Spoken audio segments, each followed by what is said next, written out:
Louvado seja o nome do nosso Senhor Jesus Cristo. Vamos, irmãos, abrir as nossas Bíblias no Evangelho do nosso Senhor Jesus Cristo, segundo escreveu São Marcos. Marcos, capítulo 5. Glória a Deus. Marcos, capítulo 5. Toda honra, toda glória, todo louvor é para aquele que vive e reina para sempre. Glória a Deus. Marcos, capítulo 5, versículo 1 diz assim: Chegaram ao outro lado do mar, à província dos Gerazenos.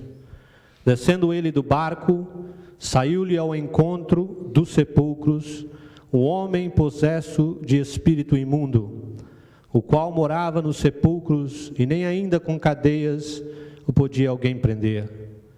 Pois tendo sido muitas vezes preso com grilhões e cadeias, as cadeias foram por ele feitas em pedaços, e os grilhões em migalhas, e ninguém podia subjugá-lo.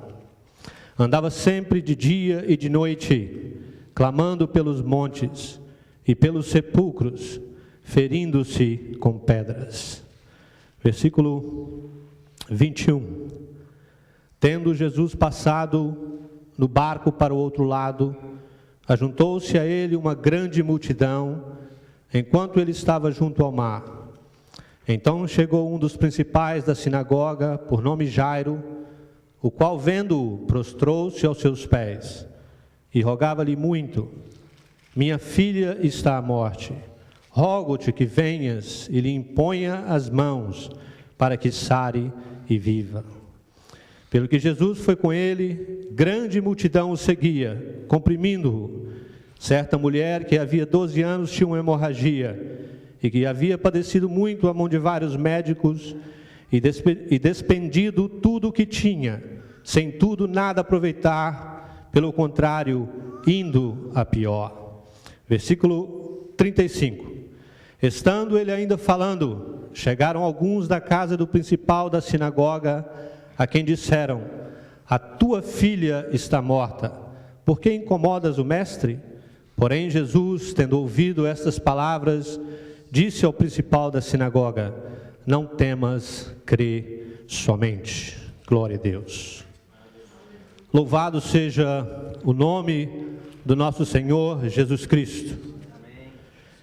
Eu gostaria nesta noite de perguntar para os irmãos que estão aqui neste lugar, se você sente que a sua vida nunca vai mudar, se você vai continuar vivendo do mesmo jeito, para você já não tem mais jeito, é muito tarde.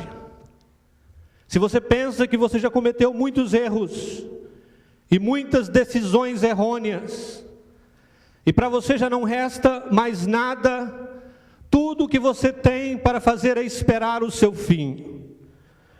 Ou talvez você esteja pensando: eu vou fazer o melhor que posso até a minha morte ou até a vinda de Jesus Cristo.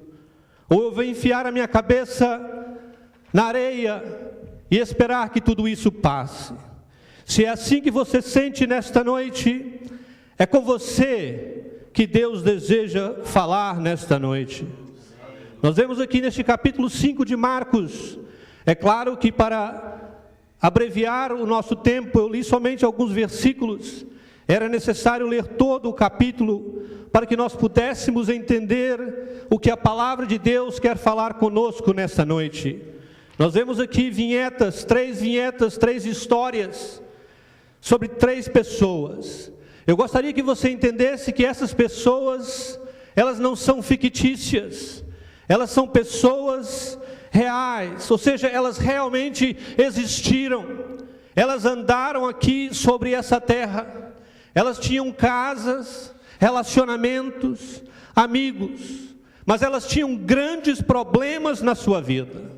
Nós vemos aqui neste capítulo 5 a história de um homem, de uma mulher e de uma menina. E existe aqui alguma coisa que eles tinham em comum. é que todos eles eram pessoas desamparadas, pessoas sem expectativas, sem esperança. Eles não criam que havia nenhuma esperança para as suas vidas.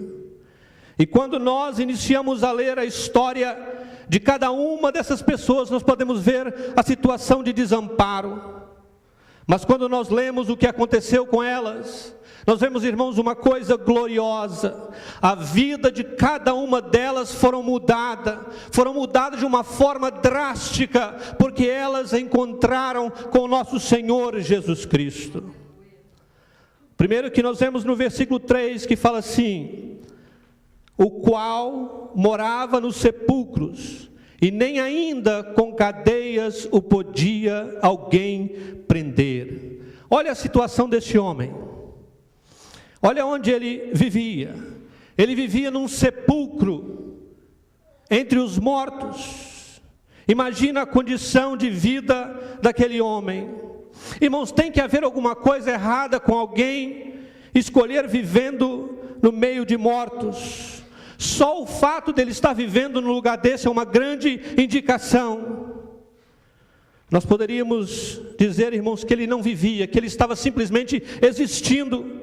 Porque que tipo de vida é este, viver entre os mortos? Ele era um homem incontrolável, feroz, violento, tanto para com os outros, como para consigo mesmo. A passagem nos diz que ninguém podia prendê-lo, e nem concorrentes. Eu imagino, irmãos, que essa comunidade tentou razoar com este homem. Eu creio que eles tentaram conversar com ele, tentaram tratar com ele. Chegou até o ponto de acorrentá-lo com grilhões e cadeias. Mas mesmo assim, irmãos, eles não podiam sustê-lo. Mateus nos fala, numa passagem paralela a essa, que o homem era tão furioso que ninguém podia passar por o caminho onde eles estavam. Lucas nos diz que este homem andava nu. E olha como este homem vivia. Ele passava dia e noite gritando e se ferindo com pedras. Eu quero que você entenda isso. Noite e dia, clamando e ferindo-se com pedras. Que tristeza. Vivendo entre os mortos, totalmente incontrolável, feroz, violento, causando grandes distúrbios na comunidade, andando pela rua nu, se ferindo, não podia dormir nem uma noite. Olha o estado deste homem, um estado totalmente sem esperança. A probabilidade deste homem ter uma vida normal e produtiva era impossível. Não tinha ninguém para ajudá-lo, ou melhor dizendo, ninguém poderia ajudá-lo. Este era o estado deste homem, irmãos. A segunda pessoa nessa história, neste capítulo, é uma mulher. Também a Bíblia não fala o nome dela, simplesmente que ela fazia parte de uma grande multidão. Ela experimentava uma hemorragia já por 12 anos. Imagina o sofrimento dessa mulher, que dor que ela não sentia. Irmãos, é difícil de entender ou simpatizar ou empatizar com alguém se nós nunca passamos por algo tão difícil. Imagina uma dor que nunca para.